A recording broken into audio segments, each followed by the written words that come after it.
There's just so much. You're listening to a Mamamia podcast. Mamamia acknowledges the traditional owners of land and waters that this podcast is recorded on. Hello, it's Jessie here. As you know, we here at Cancelled are the patron saints of lazy girls. We like not doing anything. And after a year of hard work, we've decided that we're going to take a little break and not record anything for a little while. But we didn't want to leave you high and dry with no Cancelled in your life because we also care about you, our fellow lazy girls. So for the next few weeks, we're going to drop some of our all-time favourite episodes back into your feed. Now, there's some from ages ago that you've probably missed that are still completely relevant because these people are still very cancelled. We thought you would enjoy. We hope they can be a little soundtrack to your own lazy girl summer. Enjoy it. You deserve it. We will be back working not too hard, but slightly more in the new year.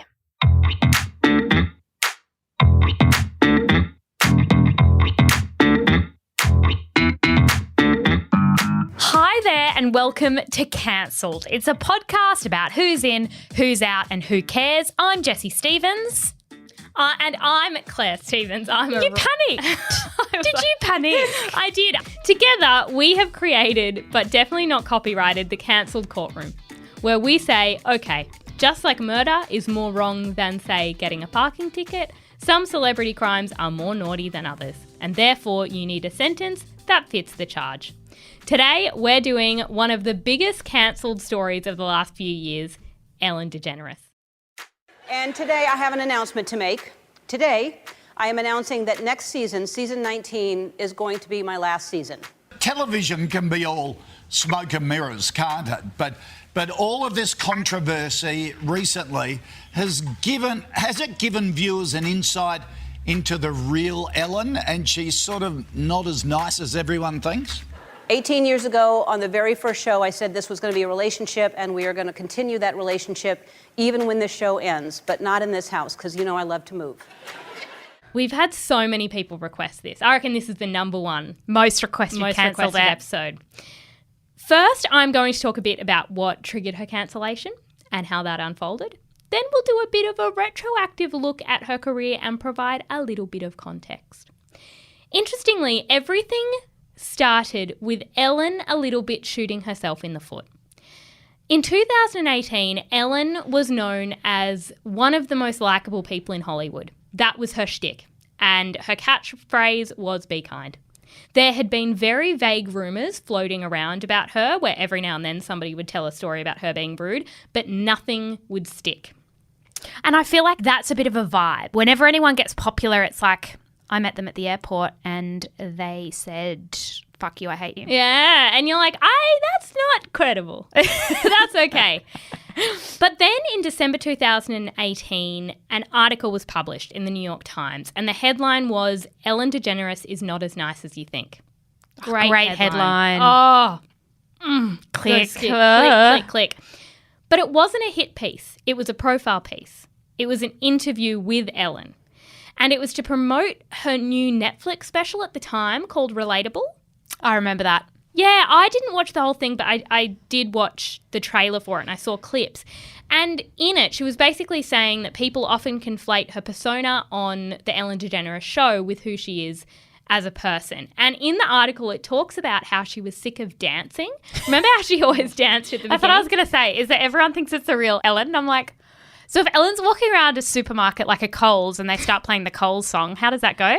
Down, the prices are down. Like, for example, she doesn't start like straddling a coffee table and start just grooving to it. Well, she said that she would be out and people would say, can I get a selfie? And she'd take a selfie with them and they would look at her disappointed and say, why aren't you dancing? But it's like, was she meant to start dancing? How embarrassing. Yes, and tell a joke. So she actually, I didn't realise this, but she, for like 2 years, like up until now, she hasn't been dancing. She quit dancing at the beginning of the show because she didn't like it anymore. Is it a coincidence that we appear to have stopped watching as soon as she stopped dancing? I know. I think it had a did direct enjoy the dancing. I remember Mum getting really mad. Mum watching it and saying she can't even dance. And I was like, that's the point. She's and joyous. It was an audience full of 40, 50-something-year-old women who also couldn't dance, who were having a groove, and they do it. And she had one move. I'm doing it now, but you can't really see it. Yeah. She had one move, and she'd kind of go around, and that's what she'd do. She'd go around the coffee table, and then she'd hold either sides of her couch, and she'd swing on it, and then she'd drop. It was great. Music cut. Yes. So in this article, it says that in person, she's more blunt, introspective and interesting than she is on the show, willing to express mild irritation that might seem off-key in front of a national audience. In her comedy special, she presents herself very tongue-in-cheek as aloof and indifferent and a bit stuck in a privileged bubble. So she cracks a whole lot of jokes about her wealth. And she's basically trying to be authentic in the new life that she's carved for herself. And I have always found this interesting, that the weird thing about fame is that people get famous by being authentic and relatable. But when you become famous, you're not authentic or relatable. No. And the thing people hate is when you pretend to be those things. So, but they also hate when they realise you're not. Because It's like, keep doing what you've always done by telling jokes about the world that are relatable to the everyday person, even though you no longer occupy that world. Yeah. And so people got really annoyed that she no longer was kind of grounded, but they were the jokes she was making. Like, she opens the comedy special by saying, a friend of mine was at my house and I told him I'm going to do stand-up again. And he said, really? And I said, yeah, I was hoping for more of a really? And he said, well, do you think you're still relatable? Just then, Batu, my butler, stepped into the library. And I'm like, that's funny. That's a funny, like, yes, you're acknowledging that your life has changed and you're no longer relatable.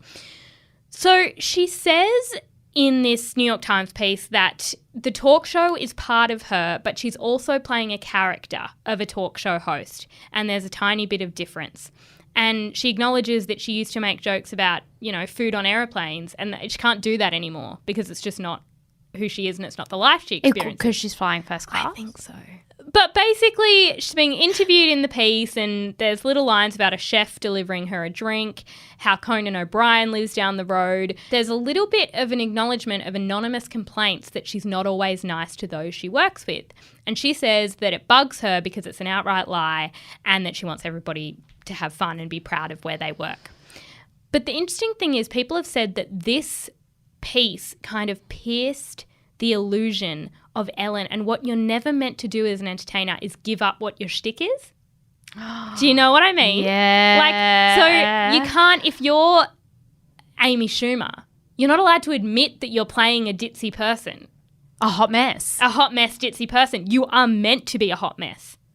Do you know what I mean? That's so true. So people were like, she's let us see beyond the curtain, and it was...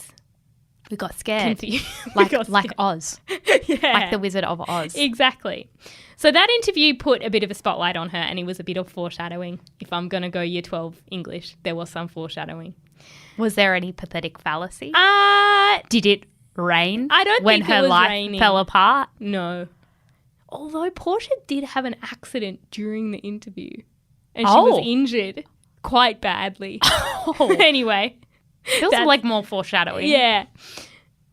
But a lot of this was triggered by the Dakota Johnson interview. Almost a year later, so now it's November 2019, Dakota Johnson appears on Ellen. You happy belated birthday. When was your birthday? It was October 4th. October 4th. You turned 30. I did. And how was the party? I wasn't invited. Actually, no, that's not the truth, Ellen. You were invited. Last time I was on the show, last year, you gave me a bunch of about not inviting you, but I didn't even know you wanted to be invited.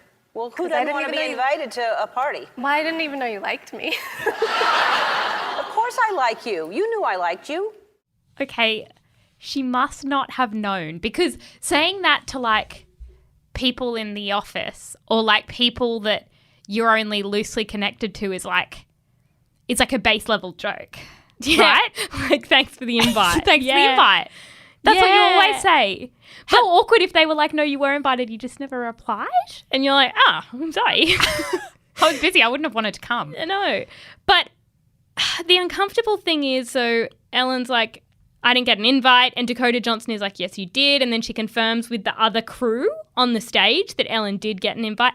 But what nobody shows, everybody shows that 30 seconds where Dakota's like, that's not true, Ellen. And it seems really serious. Yeah. But they don't show that bloody a minute later they confirm that Ellen was invited and she goes, oh, I remember that. Thank you. Like, that's not good television, apparently. But the question is, I mean, it's twofold. One, why did Ellen lie about not being invited? I think, well, she probably just forgot, right? No, it's malicious because Ellen's pretending to be nice. And two, where was Ellen that she wasn't at Dakota's party? And I guess from Dakota's perspective, it would be embarrassing being like, Ellen's coming. And then she doesn't come. And then she doesn't show up. It's like, oh, who's going? And you're like, oh, Jessica, Melissa, Ellen DeGeneres. And it's like, what? I invited Ellen DeGeneres. She's a really good friend. And then everyone just watches the door all day and then Ellen doesn't even show up after not replying. So the question about where Ellen was is a bit awkward. Because the day after the party, we don't know where she was on the day of the actual party. She could have been bloody donating to charity, who knows, but that's not important. The day after the party, she was spotted in Texas hanging out with a low-key man named George W. Bush. Okay? They were going to a Dallas Cowboys game together. And it's awkward because George Bush arguably started a war. Ellen's at a game with George Bush and people are annoyed because he didn't support LGBT policies. He was really bad with support after Hurricane Katrina. He's not the guy you want to be seen with when you didn't go to Dakota's party. So for a lot of people, it was like, she's lying and she was hanging out with a not very nice man over here. Then comes the Twitter thread. Jessie, you never want that line in your life. Oh, there's a Twitter thread. Okay. In my I'll vomit. In my Wikipedia bio, what I don't want is like early years education Twitter thread. Controversy. That's not what I want. And then outbound links to how it unfolded. A few months later, it's March 2020. So people have had a lot of time. It's a pandemic. And people have had a lot of time to watch and rewatch Dakota Johnson talking about her birthday party. And so a man named Kevin T. Porter tweets this. Right now, we all need a little kindness. Oh, that's nice. Yeah, it is. There's a virus. Full stop. Share. You know, like Ellen DeGeneres always talks about. Yeah, okay, yeah. Be kind. She's also notoriously one of the meanest people alive. Oh. So this man says, respond to this with the most insane stories you've heard about Ellen being mean, and I'll match everyone with $2 to the LA Food Bank. All right? So he's basically saying, everybody, let's pile on, and I will pay for you to pile on. This is the part I think is the most interesting. It didn't raise enough. It didn't raise enough. How much do you think? Actually, no, because it raised a fine amount, but not enough to ruin Ellen DeGeneres' career. It only raised $600. That's not enough. No. That's not an act of philanthropy. It's an act of meanness. Yes. Nastiness. Kevin. I'm not a liar, but I feel compelled to make up a story about that to help the hungry. To go, I met Ellen once. She told me I had stupid face, ugly girl, la la la la, and then she kicked me in the shin. Hashtag feed the homeless. Hashtag feed the homeless. Hashtag retweet. Because I want to get in an article or something. A couple of days later, Kevin tweeted, well, this got out of hand. It's now hard to tell which stories are real or not. Oh. I think that was a problem from the beginning. But anyway, so I've rounded up to $300 and donated $600. I mean, it was always going to be impossible to know which stories are real, given that there were no checks or balances. Okay, so... What were some of the stories in the Twitter thread? I've obviously got them. I want to read you my favourite. Okay, read some of your favourites. Okay, this and then what we'll do is we'll say true or false. Okay. What is a court of law for, if not to fact-check tweets? Yes. Okay, well, I'm entering this into evidence, and I'd like it on the record that Kevin did respond to this one and say, sounds a bit exaggerated, mate. Okay. One time I saw her at a restaurant in... at a restaurant in LA. The waiter was serving the table next to her. He bumped into her by accident when putting down their food, and she stood up and pushed him and pushed his head into the bowl of hot soup he had just put down on the table. 2nd-degree burns. That has 1.5k likes. Jessie, true or false? That's a crime. She'd have been arrested. That person's joking. And That's like how brothers hilarious. Jessie, you want to know the Twitter user's name? Mrs. Mrs. Butthole. So you know it's true. Sounds legit. You know it's true. Okay. All right. I don't think that happened. Someone with a blue tick says this. She has a sensitive nose, so everyone must chew gum from a bowl outside her office before talking to her, and if she thinks you smell that day, you have to go home and shower. Maybe. Do you know what I mean? Like, maybe. Yeah. Is it criminal? No. But, like, you stink. So, who's the criminal in this situation? Okay. Any others? Any others? Are you kidding? Okay. I once worked at Warner Brothers. One day I was in the elevator and Ellen and her entourage came in. Naturally, I held it for her and asked her what floor she was getting on. Her assistant answered 3rd floor. 30 minutes later, I got a call from my boss saying I was fired because I was harassing her. I just don't know. Or that person omitted the part where he was harassing her. where he Maybe. harassed her and asked her too many questions. A lot of them are along the lines of this. My friend wrote for the Ellen show, which, by the way, is hearsay. My friend. Okay? That's hearsay. The courts don't like hearsay. Put that on the record. My friend wrote for the Ellen show for 2 years and told me Ellen didn't greet her once. In fact, upon employment, staff were told they weren't allowed to talk to her. There are several that say that. Okay. Okay? Well, if everyone who meets her expects her to dance, at some point you've just got to be like, no more new people. No. No more greetings. And you expect me to be nice and give you money. When I'm expected to be nice on the TV for, 2 hours a day or something? Very exhausting. There's some of the tweets. Ellen crew members said, hey, this one is a bit more serious. They were annoyed because the pandemic hits and they were told nothing about the status of their working hours or pay or inquiries about their mental and physical health. They were told their pay would be reduced, and then Ellen hired a non-union company to tape the show from her home. So a bit of a dick move during the pandemic. Then she's on her show. Remember she filmed from her lounge room? Yeah. In an opening monologue, she referred to being in lockdown as like being in jail. One thing that I've learned from being in quarantine is that people, this is like being in jail is what it is. It's mostly because I've been wearing the same clothes for 10 days and everyone in here is gay. That's a little, sort of jokes on her. Yeah. I think that's a decent by joke. definition, I think in terms of the court, I'm going to admit that as a joke. You do. Not a serious claim that she was in jail. No. Which these people would disagree with. Here are a couple of tweets in response to that. One journalist from Variety tweeted... Okay, that journalist needs a project. that isn't. What a this. great look for Ellen as thousands of people sit in actual jail cells just hoping for the best without soap and basic protections. Somebody else tweeted, being a privileged, super wealthy white lady stuck in a mansion is not like jail. This comparison is not funny. It is disgusting. I'm glad that they told Ellen that, because when she had that man's head in the soup, she was going, and I hate people in jail. Yeah. And I think I should kick them while they're down. Yes. This is another tweet.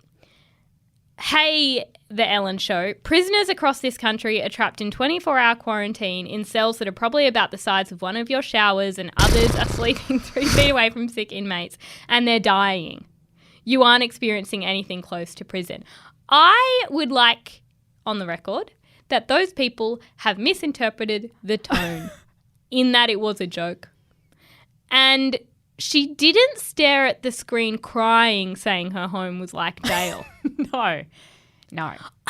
It's like, are we not allowed to joke? Like jail, when people joke about jail. It's like you're locked in. But it's like you're joking about the idea of jail, not actual jail. When people refer to jail, They don't mean literal jail or problems with the prison system. No, it's a joke. Then a beauty blogger who was a guest on Ellen said the following. Call me naive, but I kind of expected to be welcomed with confetti cannons. Welcome to the Ellen DeGeneres show. But That's terrible for the environment. But instead I was greeted by an angry intern who was a bit overworked. Welcome to ever doing anything in television or radio. People are stressed. They are on a timeline. It's bizarre, but they are working. They are. It's in the middle of their workday. It's not a party. It's the first time for you. Very exciting day for you. Appreciate that. Not an exciting day for them. No. It's 2 p.m. and they're hungry. Yeah. Shit, that woman, she wanted Ellen dancing. She came with some music on her phone and she said, Dance for me, Ellen. Then there were the BuzzFeed reports. So in July, 10 former and 1 current Ellen employees, all speaking anonymously, described a toxic work environment with a culture of racism, fear and intimidation.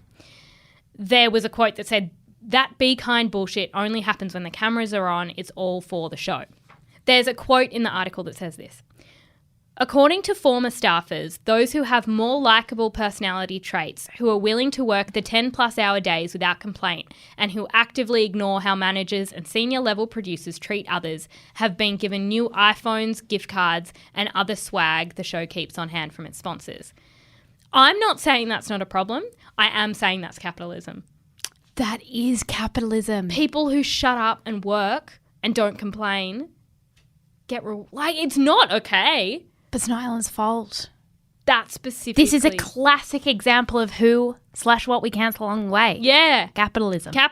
Which deserves an episode yes. of cancelled. Also overworking. Yes. That should be cancelled. Likeability helps in life. It does. Former employees told BuzzFeed that they'd been fired for taking medical leave, attending family funerals. That ain't right. No. That's wrong. And one for posting a selfie in the office on her Instagram stories. But the thing is that Ellen didn't feature in the employee complaints. She's not the HR department. No. She's busy limbering up. Yeah, for the dancing. One employee alleged they were told never to talk to her, but nobody actually accuses her of being involved in this toxic. Obviously, people say it comes from the top, but she didn't do anything directly to these people. Meanwhile, Australia joins in. A guy named Neil Breen, who was the boss of the Today Show in 2013, said that Ellen came to Australia and was interviewed by Richard Wilkins. Now, from this show, we know it is on the record that he hogs his contacts. He hoards his contacts. He hogs his entertainment contacts. We know this because of a not recorded, but remembered telephone call where Carl said that man hogs his contacts. Exactly. And why did we know it was true? It sounded true. And it's petty. Yes. That's how. This Neil Breen said the producers called us aside and said, okay, this is how it's going to work here. Ellen's going to arrive at 10:15 and she'll be sitting in this chair. And Richard, you'll be sitting in this chair. Neil, no one is to talk to Ellen. You don't talk to her. You don't approach her. You don't look at her. She'll come in, she'll sit down, she'll talk to Richard, and then Ellen will leave. Since her marriage to Aussie actress Portia de Rossi, we've kind of claimed her as an honorary Australian, and now she's here for the very first time and loving it. I spoke to Ellen in Melbourne yesterday. Ellen, Richard. Welcome to Australia. Thank you very much. You made it. I finally made it.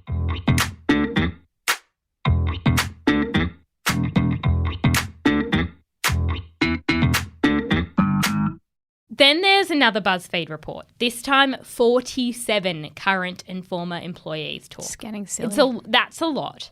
I'd like that on the record.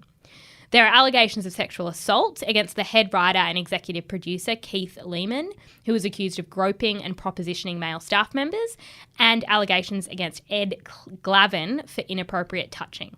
But to me, this is the problem.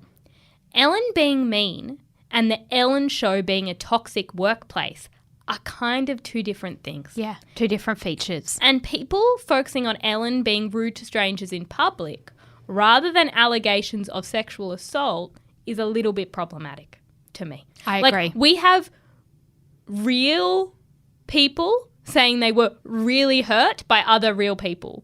But instead, we're listening to Mrs. Butthole, who says that Ellen did a fake thing. And everybody's like, story though. Ellen. Ellen told everyone to harass her staff? And this is what I find a little bit frustrating about the whole story, because there are these serious complaints and BuzzFeed News publishes the serious complaints, but then BuzzFeed also has these kinds of stories.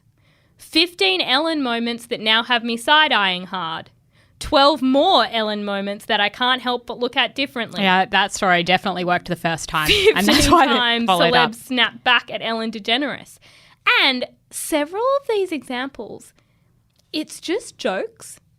Okay. It's just jokes. So And they if were you've done it for as clearly- many years as she's done it, you're going to have awkward exchanges with awkward people. Exactly. And so they're just digging all of this up, and clearly they're like, oh, people like when Ellen's mean. Let's try and find examples. So they've got this one where it's Sean Hayes, who's from Will and Grace. Will and Grace. This is the show that I've been on. That's right. How long now? Longer than 15. Yeah. No, it was not. How long was it the first time around before y'all got canceled? I think it was longer than your sitcom was. How is That's funny. how is there anything mean there? And then people get really mad because Ellen tries to get celebrities to tell her about their personal lives, which is the job of every celebrity interviewer on the planet. So Ariana Grande, for example, was like, oh, God, this is so crazy. I wasn't prepared. And people are like, poor Ariana. Oh. It's like, no. Then it was reported that the Ellen DeGeneres show had become the subject of an internal investigation by Warner Media following reports of workplace issues on the series. At the same time, a few high-profile people did come out and kind of back this up. And to me, this changes things. Because the guy who played Robert on Everybody Loves Raymond weighed in. What did he say? He said that any problems with the show come from the top. And he said, I know more than one who were treated horribly by her, common knowledge. And Open secret. He was on Everybody Loves Raymond. He was lovable. Yeah, he was interviewed many times. Yes. Then another actress, Leah Thompson, responded to that saying, true story, it is. Then she came back in September and she opened her show with an apology. Let's get to it. As you may have heard, this summer there were allegations of a toxic work environment at our show. And then there was an investigation. I learned that things happened here that never should have happened. I take that very seriously, and I want to say I am so sorry to the people who were affected. The truth is, I am that person that you see on TV. I am also a lot of other things. Sometimes I get sad, I get mad, I get anxious, I get frustrated, I get impatient, and I am working on all of that. She obviously had to insert humour, and the humour was very innocent. So things like, I'm working on the bad qualities of myself, like my impatience, but it's hard because it's taking a while. Like those kinds of jokes. Yes, well, she's a comedian and it's a funny it's a ha-ha show. But then one former employee told BuzzFeed News, not only did Ellen turn our traumas into a joke, she somehow managed to make this about her. That's the thing with apologies. You say I'm sorry and everyone's like, oh. So it's about you now. It's about you now. Wow. Way to make it about you. And it's like, well, you did call me like. And I guess Ellen was trying to respond to everything. Not just the staff allegations, but also Mrs. Butthole, you know? Yeah. Like she's trying to respond to all of it. And you're Yeah. never going to do that perfectly. After the apology, ratings took a massive nosedive. Really bad. You know, we talk about causation and correlation. Yeah. There is another factor correlating to the nosedive of ratings. What? What is it? She stopped dancing. Oh my God, you're a genius. I know. Then in May of this year, Ellen announced she was quitting because she thought doing the show wasn't a challenge anymore. That's what she said, but I think reading between the lines is probably that the ratings were terrible. There are also a bunch of other awkward celebrity interviews and pranks that people bring up all the time to say that they prove that Ellen is mean. There's a clip where she says Sofia Vergara's accent had gotten worse. I mean, literally, you've been on this show for 10 years and your accent has gotten worse. How is that possible? Well, it's a talent, you know. It really I've made is. a commitment with myself that I am going to be Gloria, very thick Latin spoken woman. Thick Latin. Yes, you sure have. It's gotten worse and worse over the years. I can barely understand you. You don't know if that was like something they discussed prior. You don't know if that's Sofia Vergara's shtick. I don't know if you can judge that. And then there's also the clip where she's speaking to Taylor Swift and grilling her about boyfriends. Yep. And Taylor Swift does not want to talk about it. And she keeps going and going and going. She also scares Taylor Swift a lot. And people get really mad about that. Like prank scares? Yeah. Putting this all in context, this wasn't Ellen's first cancellation. When she came out in 1997, and she came out on the cover of Time in an interview with Oprah. Oprah's always involved. Adjacent. And on her own TV show. ABC put a parental advisory warning on the show and then cancelled it the next season. And Ellen, in terms of Ellen the brand, disappeared. And it disappeared because basically her straight audience left and said she wasn't going to be relatable. And the gay audience criticised her for not being political enough because she said she didn't want to be the spokesperson for all LGBT Can't issues, win. And they were annoyed. Elton John even made a comment that she should stop talking about her sexuality and just be funny. Okay. And when you've been criticised by Elton John, that's ouch. That is so ouch. And she rebuilt after that. She came up with Be Kind, and where that came from was there was a young boy called Tyler Clementi, and he took his own life after being bullied for being gay. And so she adopted that philosophy, Be Kind, that was sort of in response to that, and that became her brand. And I do think it's an important reminder about how quickly we forget that this was one of the first openly gay people in Hollywood who paved the way for it to be acceptable and normal and fine for somebody to talk about their sexuality, but then not too long down the track, we're like, but she's a bit mean. Because does be kind mean the same as be nice? Yeah. Maybe they're two different things. I don't know. Only a courtroom will tell. Yeah. I think ultimately it shouldn't be about meanness, whether somebody is mean or not, because that's not criminal. Well, in our court it might be, but it's not a crime that you can be sent to jail for. But if there are systematic problems going on in the workplace, that should be the focus. And I think maybe everybody getting a bit distracted by Ellen being mean has actually been to the detriment of the people who actually had horrible experiences at the Ellen DeGeneres show with producers who most people don't know their names. Counterproductive. I agree.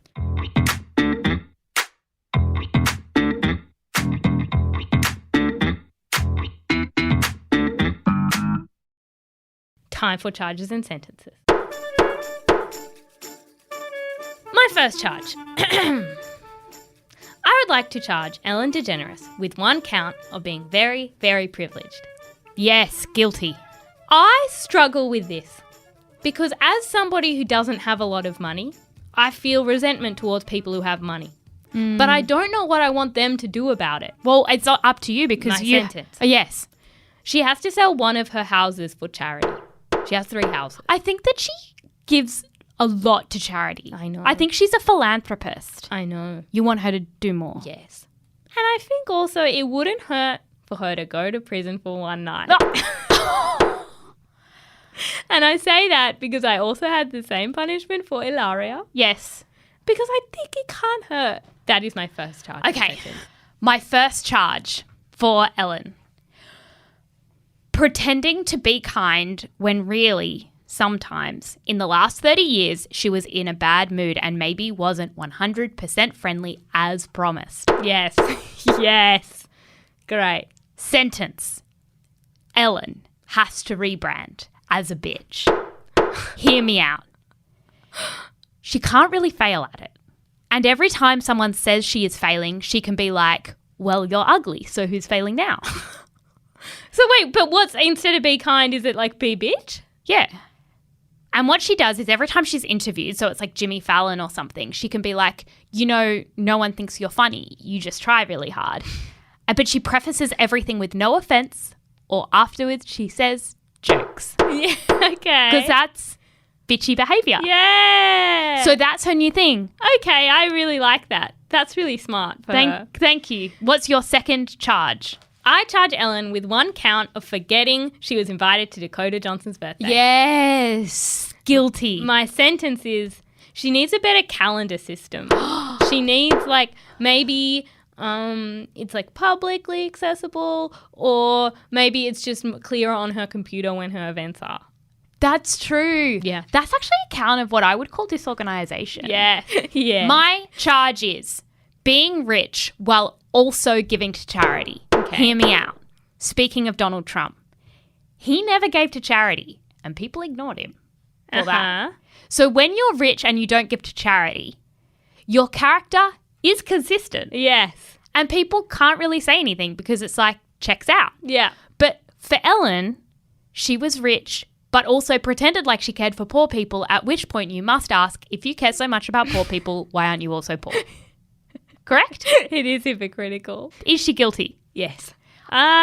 Yes. I didn't get to a sentence. Okay? This is the most several times. You've done this several times. Okay, You don't get so to I a need sentence. a sentence. Is the sentence that Ellen must be poor in order to have solidarity with poor people, for example? Maybe she should do that thing that YouTuber tried to do for a day where it's I'm going to live off $5 for a day. No, the YouTuber tried to do $2 but then got to 11 a.m. and was like, fuck I this. need a coffee. Yeah. And then they got cancelled. Yeah. And it's well, why even try? No one wants to only have $2. No one. People want to have more than that. So they can buy lunch. I guess maybe Ellen could be part of a think tank to rethink capitalism. I don't know. Thank you so much for listening to Cancelled. We want to hear what you think Ellen is guilty of. Maybe we went a bit easy on her. You can go to the Twins Thoughts at Instagram, share your charge, share your sentence. We want to hear it. And if you could leave us a review, 5 stars, that would be fabulous. Everyone wants positive reinforcement and to read nice things. Thanks so much for joining us, and we will see you next week. Bye. Bye.